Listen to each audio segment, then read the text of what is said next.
You know that feeling, right? You've spent years learning English, you know the grammar, you have the vocabulary, and then you arrive in the UK. And suddenly nothing sounds the way it did in the textbook. Exactly. It's just so different. It's faster, it's full of these little shortcuts, and simple words seem to mean something else entirely. That's the real gap, isn't it? The gap between knowing the language and knowing how people actually use the language day to day. Yes. So today, we are skipping the grammar lessons. We're going to do a deep dive into those real practical phrases you hear every single day in the UK, the little things that make you sound, well, natural. It's the shortcut everyone wishes they had, really. It is. Welcome to this deep dive, brought to you by Everyday English. And hey, if this is the kind of practical, real-world insight you're looking for, please take a second to help us out. Oh, yeah. Please like and subscribe right now. It really helps, and you won't miss what's coming next. Our mission today is pretty simple. We want to decode these short, casual phrases that British speakers just rely on. And they're not complicated idioms. They're just simple words, but used in a way that manages the whole social side of a conversation. And that's why it's so important. I mean, Yeah. mastering these little phrases is probably the quickest way to sound fluent and comfortable. It shows you get the unspoken rules. You get the rhythm, yeah. Go. Okay, so let's jump in. Quick greetings and acknowledgments. We have to start with the big one. The one that confuses absolutely everyone at first. It has to be, you all right. You all right. Yes. You hear it everywhere. And the main thing to get is that most of the time, it is not a real question. No, not at all. Yeah. It's I'm sure. a placeholder. It just means hello. It Right. means hello or how are you, all rolled into one quick sound. So if a colleague walks past you in the corridor and says, you all right, they're not inviting you to explain your terrible night's sleep. Right. If you launch into your life story, you've just, completely misunderstood the cue. Completely. And you create this awkward moment. The expected answer is just as quick. So what's the right way to respond? Just, yeah, you. Yeah, you is perfect. Or, yeah, all good. Something short. Now, if someone genuinely wants to know how you are, they'll stop, they'll make eye contact, they'll ask a proper question. But the Yeah. quick, you all right, needs a quick, positive reply. Okay, so that's greetings. Let's move on to gratitude. Because this next word is everywhere, and it's not about drinking. Ah, yes. Cheers. Cheers. It's fantastic, but what does it actually mean in, say, a shop? 99% of the time, it just means thank you. It's all about efficiency. The person behind the counter hands you your coffee, you say cheers, someone hold the door open for you. Cheers. Cheers. It's friendly, it's casual, it's quick. Okay, but is there a limit? Like, if a stranger really helps me out, they spend 5 minutes showing me how to get to the right train platform. Can I still just say, cheers, mate? That is a brilliant question because it gets to the nuance. Cheers is for small transactional things, quick favors. So low effort stuff. Exactly. For that big favor, the person who really went out of their way for you just saying cheers might actually sound a bit dismissive. Oh, interesting. Yeah, because you haven't matched their effort with your gratitude. For that, you need to upgrade to, oh, thank you so much, or I really appreciate that. So cheers is efficient, but not deep. Got it. That's a great distinction. Okay, let's move on.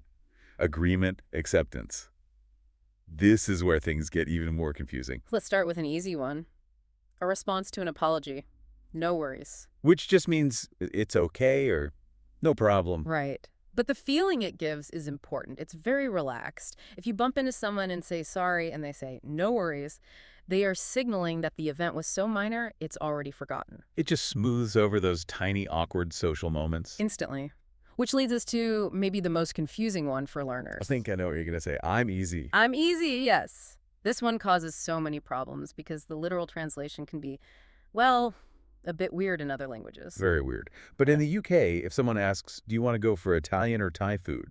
And you say, I'm easy. You're simply saying, I don't mind, or I'm happy with either option you choose. So it's about being flexible. It's the ultimate expression of flexibility. You're handing the decision over to the other person and saying, I trust your choice. And saying, I don't mind. Does that sound a bit too formal? A bit stiff? It's not wrong, but I'm easy is just warmer. It's more natural, especially with friends. It implies a kind of relaxed trust. Okay, that makes sense. Now, what about when you don't necessarily agree, but you understand someone's point? For that, you need the incredibly useful phrase, fair enough. Fair enough. It's a great one. It sort of means I understand or That makes sense. But the crucial part is you can use it even if you still disagree with their conclusion. Right, that's the key. Yeah, your colleague explains why they had to make a decision you don't like because of the budget. You can say, okay, fair enough. You're not saying you agree with the decision. You're saying you accept the reasoning. It's a way to acknowledge their logic without giving up your own position. Very, very smart. It keeps conversations calm and respectful, even during a disagreement. It's a conversational lubricant, really. Speaking of keeping things moving, let's talk about time and actions. The British love for making things shorter. Which brings us straight to just a sec. Short for just a second, obviously. But what's the difference between that and, say, please wait a moment? It's all about managing expectations. Just a sec tells the listener that the wait will be extremely short. It's informal, it's quick, and it makes the interaction feel more dynamic and less rigid. It feels more human. Much more human. You'll hear it constantly on the phone or in shops. Okay, what about opinions? We're all taught to say, I think. But a very common and very British alternative is, I reckon. I reckon. I love this one. It does the same job as I think, but it just sounds more casual, more relaxed. So if I say, I reckon it's going to rain later, instead of, I think. It just softens it. It makes it sound less like a formal declaration and more like you're just sharing a casual thought. Yeah. It's friendlier. Great for making predictions about the weather or, the football results. Perfect for that. Ah. And for quick actions, we have to talk about the word pop. Pop in or pop out. Yes. This little word is so powerful. If you say, I'm just going to pop to the shops, you're signaling that it's a very quick, very short trip. So it minimizes the action. It makes it sound trivial, almost. Exactly. I'll pop back later. Mm. It suggests the whole thing is no big deal and won't take long. It's such an easy one to adopt, and it immediately makes you sound more like a local. It's amazing how one small word can change the whole feel of a sentence. Okay, let's wrap this up with phrases about finishing things. Conclusions. We have to start with the big one for summing things up.